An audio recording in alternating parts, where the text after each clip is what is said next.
Low ಮಗ, ಕಾಲೇಜ್ಗೆ admission ಮಾಡಕ್ ಹೋಗ್ತಾ ಇದೀನಿ ಬಾರೋ. ಲೋ ಮಗ, ಸೆಕೆಂಡ್ ಪಿ ವರ್ಗು ನನ್ನ ಪ್ರೈವೇಟ್ ಕಾಲೇಜಲ್ಲಿ ನಮ್ಮ ಮನೆ ರೋಸ್ ಇರೋದೇ ದೊಡ್ಡ ವಿಚಾರ ಕಣ. ಈ ವರ್ಷ ಅಕ್ಕನ್ ಮದ್ವೆ ಮಾಡ್ಬೇಕು ಅಂತ ಅಪ್ಪ ಬೇರೆ ಹೇಳ್ತಿದ್ದಾರೆ. ಅದಕ್ಕೋಸ್ಕರ ಗೌರ್ಮೆಂಟ್ ಕಾಲೇಜ್ ಜಾಯಿನ್ ಆಗು ಅಂತ ಮನೇಲಿ ಹೇಳ್ತಿದಾರೋ.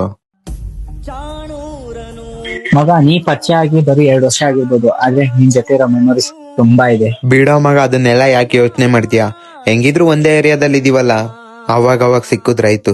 ಸರಿ ಲೋ ಬಾಯ್, ಅಪ್ಪ ವೇಟ್ ಮಾಡ್ತಿರ್ತಾರೆ. ಮನೆಗ್ ಹೋಗ್ ಅಪ್ಪನ ಹತ್ರ ಕಾಸು ಇಟ್ಕೊ. ಯಾರಿದು? ಇವನ್ ಯಾಕೆ ಇಲ್ಲಿಂದ ಇಲ್ಲಿಗೆ ಫೋನ್ ಆಗ್ತಾವನೆ?